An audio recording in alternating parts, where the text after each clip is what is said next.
Hindi sa amin yan. Kasi naglagay ako ng pagkain ng aking isang pusa dito. So, ayan. Naamoy niya siguro yung cat food. Kaya pumunta siya dito. Parang may anak siya, guys. Parang nagpasuso siya kay siya tutoy. Ay, gatas yung tutoy ba? Bagong anak yata yan. Pusa ito ng kapitbahay namin. Ayan yung bahay. Ayan o. May kurtina sa balcony. Diyan siya. Oo, naawa naman ako. Hindi ko na lang kitabog. May pagkain naman na. Marami pa naman doon. Okay nga ito, kinain niya eh. Kasi yung ibang pusa ko, hindi kinain nila itong cat food. Na-stuck lang nga yan. Pag ganitong mayroon kang binibigay na pagkain, madaming pusa pumupunta kasi naaamoy nila ba. Hindi naman siya nangangawras. Hindi siya nangangawras o namamaak. Kahit hikap-hikapon mo siya.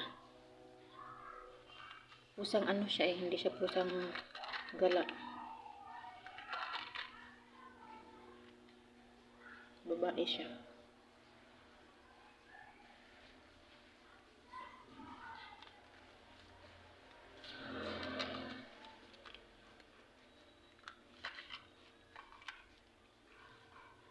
Tapos yung isang pusa ako na buntis, pumunta siya dito.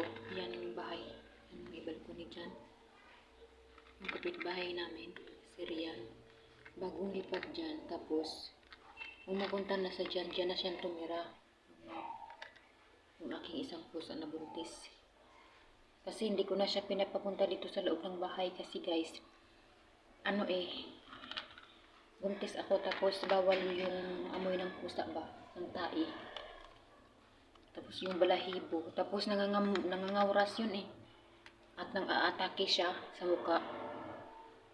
Kaya iniiwasan ko ng dito siya magstay sa loob.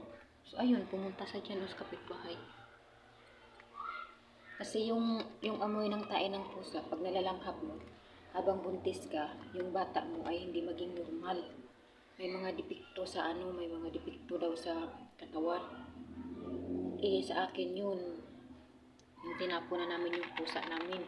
7 months na yung tiyan ko yata. O, diba? 7 months na yung tiyan ko. Siyempre, malalanghap mo talaga yung hindi ko na talaga kaya na i-stay dito kasi daming tae talaga guys. Pumasok siya sa loob. Pumasok siya sa loob. Ano siya? Tumakbo siya. Come. Andyan siya. Oh. Saan ko yung gate? Akala ko pupunta siya doon sa Ay, di ko. Saan na siya?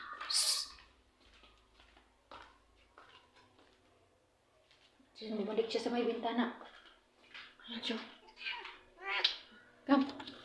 Wow! Tumakbo naman siya ulit. Doon! Ayan na siya. Lumabas. Dito yung mga tae nila guys. Ayan.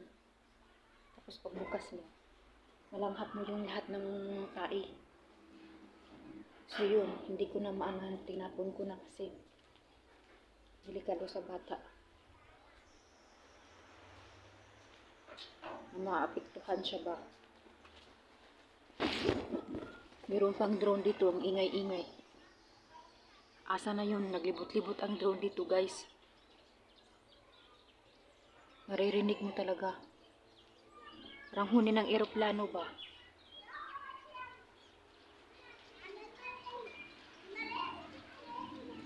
May mga bata dyan eh. Naglalaro. Ito sila guys.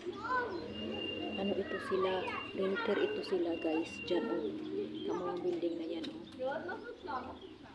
Yan yung kapitbahay namin. Na pinaperintahan talaga niya yan. Matagal na. Kasi malaki yung building yan eh. Tapos, ngayon, alam niya naman na may gira, pinaperintahan niya ulit. Kasi umalis na doon yung mga Syrian eh. Mga Syrian yan dati dyan nakatira. Matagal na yata. Tapos, nung humupa na yung gira noong 2024 sa Syria, bumalik sila doon. So, nawala na sila dyan lahat. Ngayon, 3 palapag yan eh. Tapos, meron pa sa ilalim. Ngayon, nagira ulit. Pinaparintahan na nila, pero hindi na yan Syrian. Mga Lebanese na yan, pero kaalyado niya kaalyado yan ng kontra ng Israel. Kaalyado yan ng Hezbollah dito. Yung kanilang religion.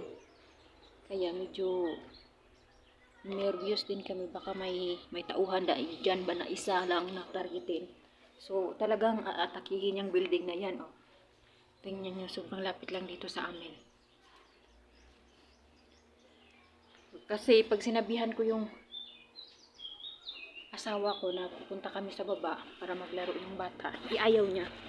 Dito tapos papunta doon. Sabi niya, wag doon, pupunta doon sa sa may bahay.